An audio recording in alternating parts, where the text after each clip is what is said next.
Well, good morning, and it is the 19th of April in the year 2023. And here we are again. Mirador Television, quirky Mirador, out of the White Hart Hotel in Lewes in East Sussex, the biggest little television station in the world. Local, not parochial. So if you're in Patagonia, in Outer Hebrides, we're talking to you as much as we're talking to the people in our own backyard. And welcome to Mirador, you are indeed. We are going to look at the news headlines in a minute, the front pages, and see what's going on in the world this morning as we wake up. And then at 9:30, we have an interesting guest who is the chief scientist at the Science Museum in London. And then that's followed by Stuart Dolby, who will be referring to his energy matters, but then has an interesting guest himself this morning. So that's the day as it's lining up, and our little contribution to it. So let's take a hack first at what's going on in the papers and what's going on in the world.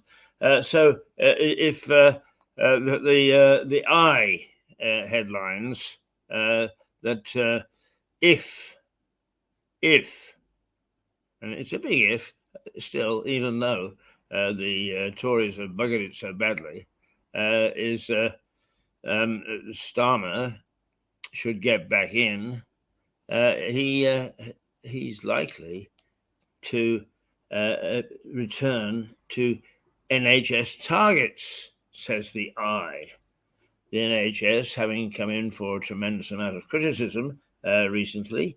So what Starmer is saying is he's pledged to reintroduce NHS targets if he becomes Prime Minister. And actually, the Daily Telegraph also says that. The I says Sir Keir promised targets for ambulance arrivals, accident and emergency waiting times, cancer referrals, and an 18-week guarantee for treatment. So there you are. Another one is getting involved in the NHS thing, and I was about to say another one bites the dust because these things sent to haunt politicians, they promise, but often they can't deliver. The NHS is broken, declares Starmer. That says the Daily Telegraph. And is the Telegraph says Sir Keir said the Conservatives have presided over a cycle of decline that could bring the NHS to an end. The paper's main image is of Evan Gershkovich, a US journalist facing espionage charges in Moscow, with red marks around his wrists from being tightly handcuffed. Well, there you are, you see. People think that our job in journalism is soft. Well, you know, I don't wander the world anymore, and neither does Stuart Dolby. But we've both done it, and we've both done it for a long time, and we both know just how difficult sometimes the people that would say that they're your hosts can be in various countries, and that as a journalist you are looked upon as being an interloper. And that they don't want you, and that they try hard to block you, if not get rid of you. So there you are. This chap did his best to try and get the Moscow point of view, and he's going to go to jail for 25 years for it. Wow. I'll tell you, I've never been in the Lubyanka, but I passed it. And a grim-looking building it is, I'll tell you. The Sun. as student Edward, son of a mega. Oh, right, okay. This is sort of a rather amusing. No, it's an amusing story, but it's the reason that that the Prime Minister has called for a lockdown on the Eco Warriors because what happened was the and MPs are actually calling for bigger prison sentences for this. Is some eco protesters who go to prison for very short periods of time and come out and then break the law again. And the paper says the demands came after Just Stop Oil protesters halted the World Snooker Championships by spilling orange paint over a table. And as you can see, first of all, you can't have any uneven bumps in a snooker table. But secondly, it's green. And to have a tin of orange paint spilled over it, I don't know whether there's something symbolic about the situation in Ireland there. Is the orange, of course, being for the loyalists and the green being for the Republicans. But it's orange paint that they were tipping onto the surface of the snooker tables for the World Championship. And the Prime Minister said, enough is enough. Enough is enough. Somebody's got to rein these things in. Well, he's the top guy, so I guess it's him. But at least he's aware now of the problems and seems to be taking the common sense view. You cannot have these people ranging around the country doing things that put the rest of us to inconvenience or sometimes in danger, just for them to make the point. I understand what they're trying to do. The more outrageous you do something, the more publicity it gets, and the more that your particular cause goes before the public. But there is a limit as to how outrageous you can be, because if in fact what you're going to do is you're going to spoil things for people, if you're actually going to inconvenience them, or if, and this is a big if you are going to put their lives in jeopardy by your actions, then you've got to think twice. You've got to think twice. People may be sympathetic to your point of view, but they are not going to see people put into danger, and not going to see people being hung out to dry just to make their point. I mean, you don't know what's going to happen. Next, they'll be taking the brakes off buses at the top of the hill. Yeah. Oh, I shouldn't have made that suggestion. They might pick it up. So anyway, the Daily Mail says, when will someone get a grip on the eco fanatics? It's a good question. When will someone get a grip on the eco fanatics? The Daily Mail asks. The paper says Prime Minister Rishi Sunak last night vowed to bring in tougher laws to stop protesters disrupting British sporting events. Well, not only British sporting events, but other events as well. There's just got to be a limit to absolutely everything as to what they can do and what they can't do legally. And, whether you interpret that as blocking off a road so that ambulances can't get through, tearing up the pitch at the cup final, it's all got to be pulled together. Right, okay. The Metro is going with with a crime thing. How a sleepover psychopath labelled the low risk, it asks. The Metro reports that an inquest will be held to investigate how a violent criminal was classified as low risk by probation officers before going on to kill his pregnant partner and their 3 children. I understand that probation officers and social workers and so on have a very, very tough job. It's a very, very hard job. But they do seem to err often on the side of, oh dear, poor chap, let's let him go, only for the person given their freedom is to go and cave somebody's skull in. And then all that happens with the social worker is they say, oh, dear, dear. That is something that really needs to be looked at. It really does need to be looked at. And the papers this morning is quite keen on gloom and doom. I thought I'd got a nice big juicy knife here that I don't seem to have. dear. Fancy missing the juicy knife. But essentially, the story in the Mirror is killer knives, 5 Tory promises, and still kids die, it says. And I suppose what they're saying is, look, they keep on saying that they're going to, hang on, here we go. They're going to stop the knife culture, which is, it is. We went through the thing with Cressida Dick taking a flak for it, and that she was tumbled from her position of power, so the Met could do something about it again. And here we are once again. I do go along with the Mirror on this occasion. Is promises, and still kids die, it says, and they are right in this. The Mirror looks at the Home Secretary's latest pledge to crack down on knife crime. Suella Braverman is the 5th Tory Home Secretary to promise a ban on zombie knives and machetes, and yet criminals can still buy the blades and police are powerless to act to prevent them. That's what the paper says. That's what the Mirror says.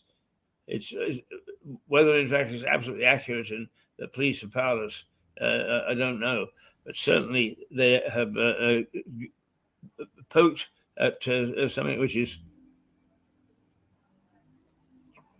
very pertinent.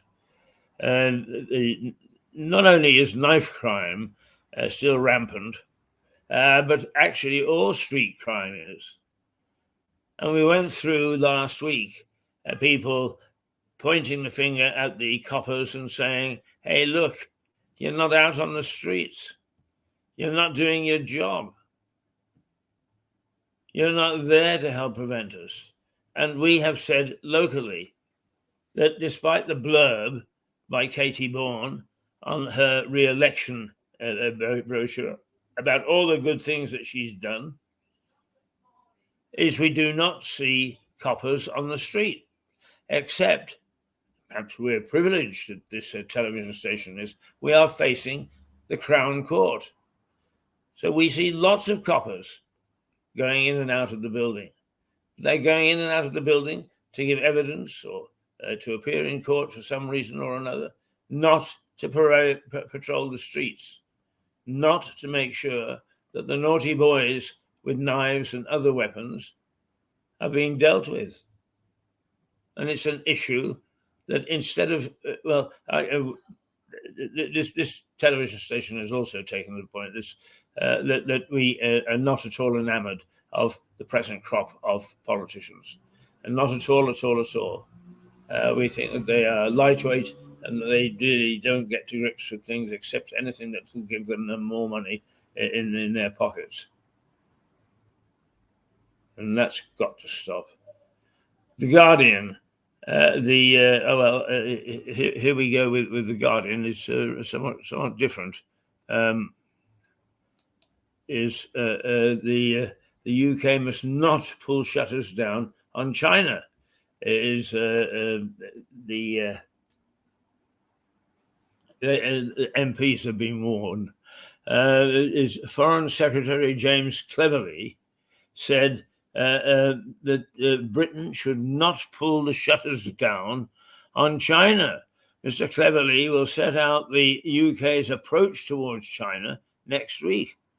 The paper reports concerns from some Tory MPs over its threat to security is being made to Suella.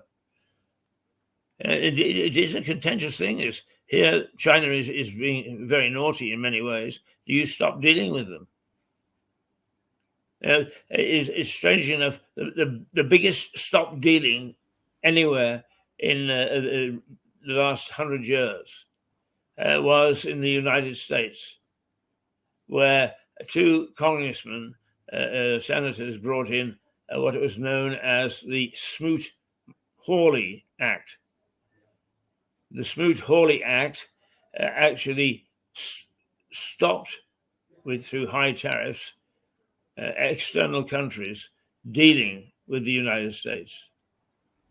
And ultimately, it caused such financial and economic chaos that some people laid the blame of the Second World War at the foot of the Smoot-Hawley Act. So in that sense, it is Braverman is right. You can't just, or cleverly is right, you just can't say, oh, well, we won't deal with them. They're naughty people. They've broken our moral code. It's a very, very complex issue. And I'm not sure that we've got people in Westminster at the moment who can deal with complex issues. I mean, difficulty enough dealing with simplistic issues. Financial Times, once again, a plethora of financial stories on its front page, and so it should be. The FT leads on the news that investment house Goldman Sachs suffered an 18% drop in profit for the first quarter of this year, following an underperformance at the fixed income trading unit. So there you are. You can start to see the impact of a weak economy on the financial markets. Why did we worry about that in Lewis or any of the small towns who watch us? Because what happens in the center of the money markets inevitably has an impact on us. That's when you start to see things increasing in price at the tills. That's when you begin to see things in short supply. That's when you begin to see prices rising. It comes from these sort of issues that seem not to be of any concern or interest to anybody at all, until people say, ooh, why did that happen? Let us go to our favorite star. Not today, thank you, chatbots. Aha, right. The Daily Star says the head of Google has admitted the dangers of artificial intelligence. Yes, indeed. Where is AI icon? Perhaps we don't have it. We should have.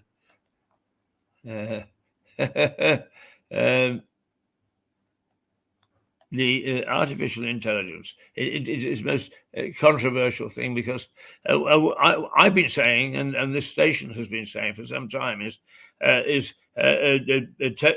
computers are taking over. They run the banks, for instance. There's no common sense. What bankers get paid for, I don't know. You can shuffle all of them out through the front door, and the computers would make a fuss of it.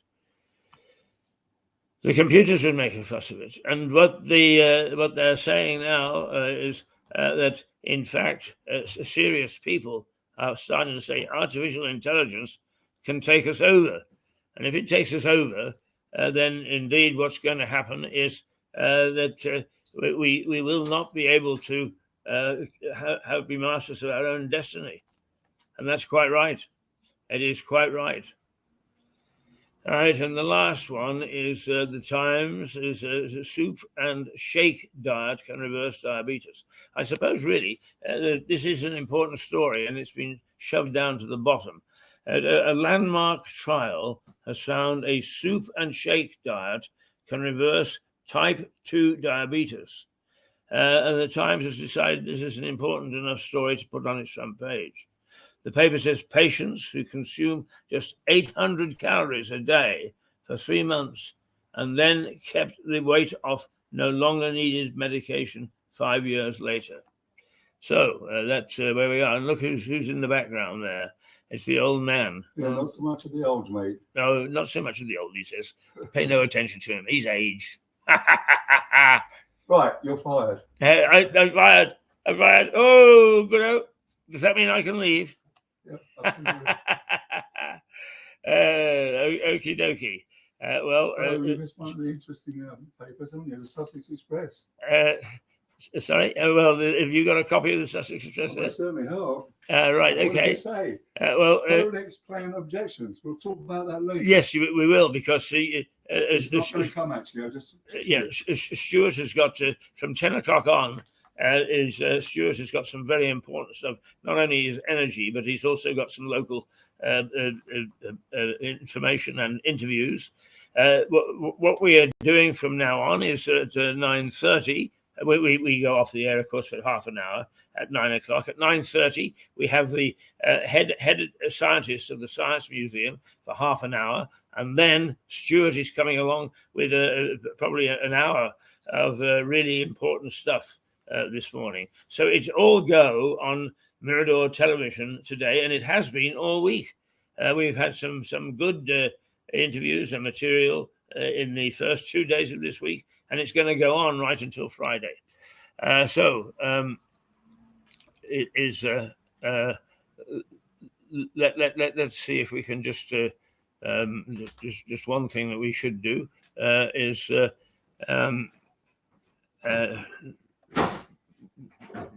19.4 is not coming up. There we are.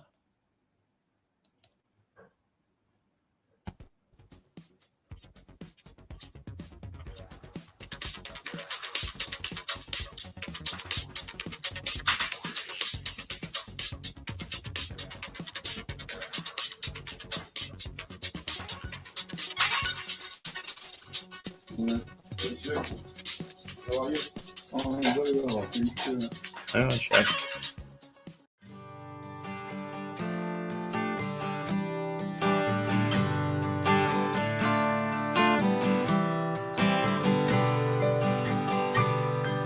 I know you live every day like it's you.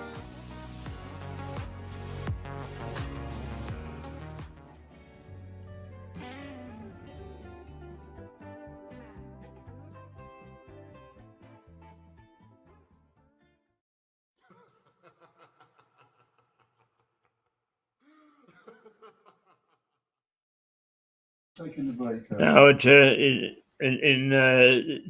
end, towards the end of the this period, towards the end of the morning, after Stuart has brought his terribly important stuff there, we're going to do a little review of what's going on locally, because we've got an election coming up, and we have taken the view here that look for the candidate, not for the party. The political parties are dynamite locally, and we're going to take a look at the activity of one or two, just to see how the dishonesty can creep into local campaigns as well as national campaigns.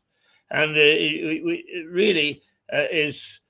Mirador is beginning to operate as the watchdog, which it's always said it should be, and which, in fact, the Harvard Review Intermedia says that we should be. And we're coming up with all sorts of things. So there'll be a little look, some positive, some negative, at about, let's see, what shall we say, about 11:15 or so, after Stuart has gone through various things. But next, at 9:30, is the Science Museum. And that actually touches on some of the things that could get out of control. So do stick with us, whatever you do. Now let's I haven't tweaked the tail of our energy people lately. Let's do that. Well done, the energy companies. They're full of bright ideas to help their customers. Now they've made power so expensive that for an average house such as this, you can't afford to heat it. So you don't need appliances such as this. But that means you also don't need a fridge, because you can keep your groceries cool and fresh without it. The house is cold enough. Well done, chaps.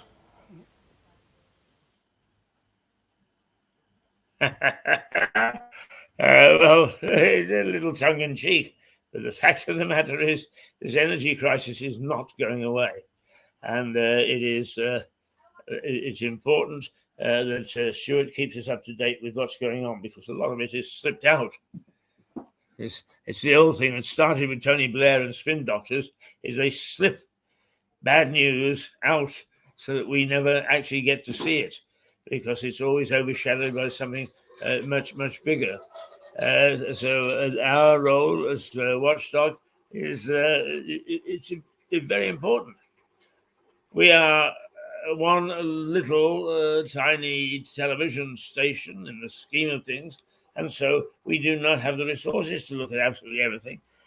So the things that we do look at is sort of pot luck, if you like. It's things we come across, and things that we say, particularly in talking to people, is, my God, we didn't understand that. So that's what we've got for you in Mirador. And it's now 8:58. Have we got time? I wonder if I can find it. Have we got time to just remind people about my specialty? Because it's something that I am particularly keen on. I don't think that we have, but never mind. It can come at a later date and a later time, and it's all about Parkinson's, and I think that we can make sure that Parkinson's is brought to the fore as we go along each day. And so it should be, because it's a forgotten disease. And I'm particularly keen on it and talking about it because I've got it. And that is an important thing. But it's 8:59, and it's time for us to take our half-hour break, in which we gird our loins, prepare for another half hour, and join us again at 9:30. I'm not going to say please. It's up to you. But I must say that we're gratified that our audience is growing. The reaction is coming in thick and fast. Some of you like us, some of you don't. But we're like Marmite, right? Either you love us or you hate us. And that's Mirador. Talk to you in a little while.